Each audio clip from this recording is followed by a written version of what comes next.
Nutrição das crianças.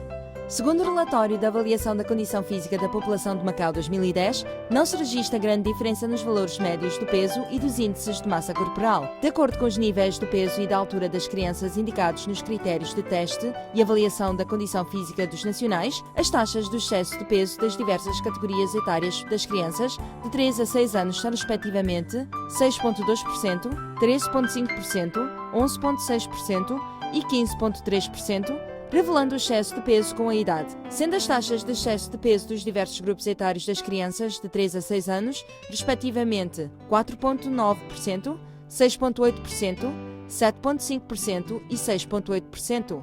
Os pais devem assumir papel importante para que os seus filhos criem no futuro hábitos de alimentação saudável, pelo que os pais devem ser o exemplo dos seus filhos, criando em conjunto os hábitos de alimentação saudável. Tendo em consideração a dimensão reduzida do aparelho digestivo das crianças de 3 a 6 anos, devem escolher com redobrado cuidado os alimentos para que as crianças ingiram todos os elementos nutritivos. Conforme proposto pela Associação de Nutrição da China, as crianças devem consumir 1.300 a 1.700 calorias por dia. Os pais devem proporcionar aos seus filhos os alimentos com alto valor nutritivo, tais como cereais, leite, carne fresca, legumes, fruta, entre outros, devendo ainda evitar alimentos com alto teor de açúcar e de gordura que as crianças adoram, nomeadamente chouriços, ovas de peixe, asas de frango, gelados, etc. Para satisfazer as necessidades cotidianas das crianças, para além das 3 principais refeições diárias, devem fornecer-lhes alimentos saudáveis entre as refeições e, para não afetar o seu apetite,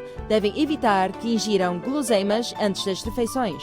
2. Nutrição de jovens e adolescentes. Segundo o relatório da avaliação em 2010, os índices de massa corporal de todos os grupos etários dos jovens e adolescentes do sexo masculino são superiores aos de 2005, à exceção do declínio dos IMC dos de 10 e 11 anos de idade, enquanto que em 2010 os IMC de todos os grupos etários dos jovens e adolescentes do sexo feminino são superiores aos de 2005, verificando-se diferenças significativas nos grupos etários de 12 a 14 anos de idade dos jovens e adolescentes do sexo feminino e de 8 a 22 anos de idade dos jovens e adolescentes do sexo masculino.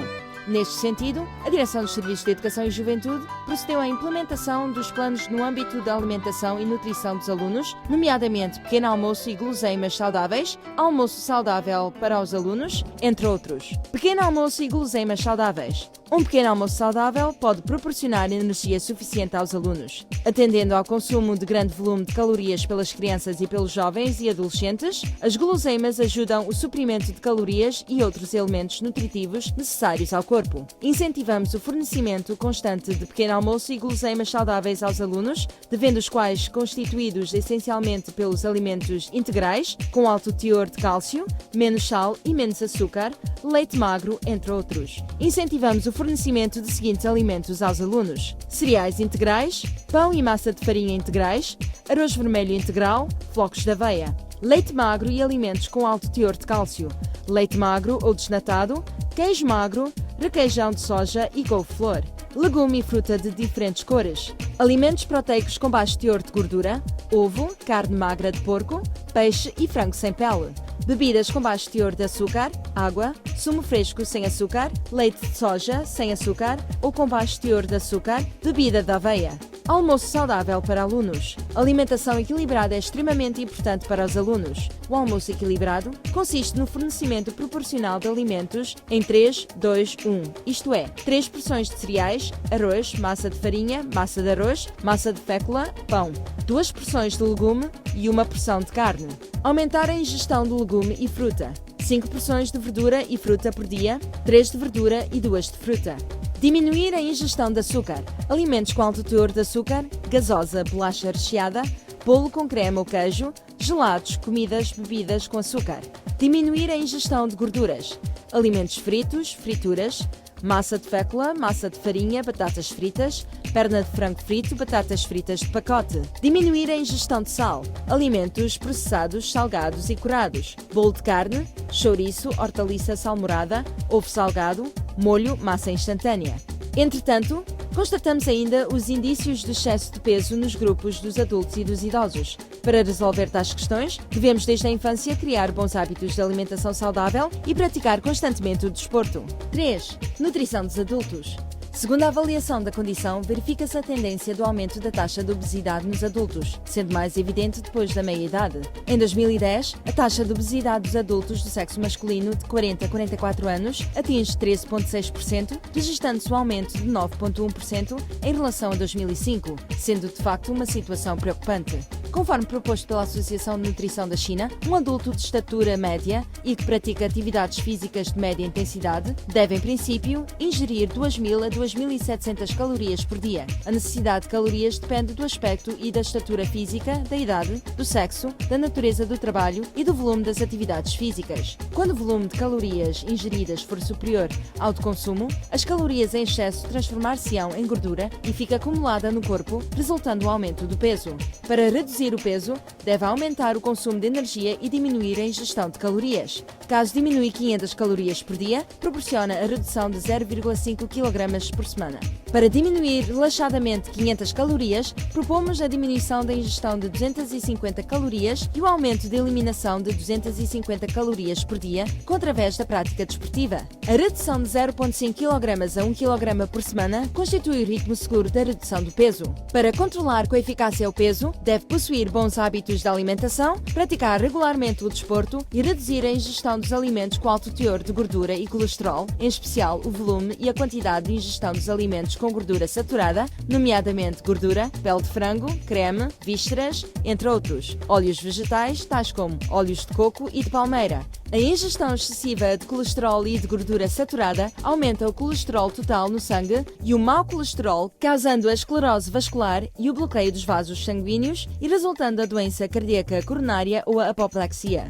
Durante a confecção de alimentos, deve reduzir a utilização de óleos e optar pelos métodos seguintes: ao forno, grelhado, em banho-maria, assar, entre outros. 4. Nutrição dos idosos. Segundo o relatório da avaliação da condição física da população de Macau 2010, verifica-se a tendência do acréscimo da taxa de obesidade nos idosos do sexo masculino. Com o desenvolvimento da idade e o declínio da taxa do metabolismo, pode verificar-se a redução da massa muscular, dos trabalhos físicos e das atividades sociais e profissionais das pessoas, pelo que os idosos têm uma necessidade relativamente baixa em termos de energia.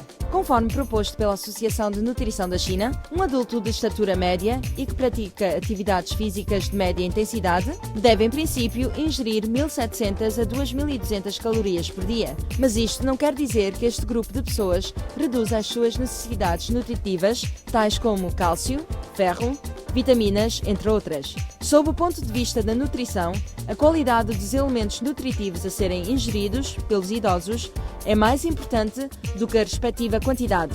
A diminuição da secreção salivar, do suco gástrico e da enzima digestiva dos idosos pode pôr em causa a digestão e da absorção dos alimentos. Por outro lado, a redução das atividades físicas implica o enfraquecimento do movimento peristáltico dos intestinos. Para não sobrecarregar o sistema digestivo, durante a ingestão de alimentos, deve-se mastigar lentamente e não se deve estar demasiado cheio às refeições. Para não afetar a digestão dos alimentos, não deve deitar-se logo após as refeições. Por outro lado, a hipertensão, os diabetes, as doenças cardiovasculares, etc., são as doenças crónicas que geralmente se verificam no grupo dos idosos. A degeneração do sentido do gosto dos idosos com a idade leva-os a preferir alimentos de forte sabor ou muito doce. A utilização de condimentos naturais, tais como pimento, gengibre, cebolinha e alho, podem reduzir a necessidade de sal ou de açúcar.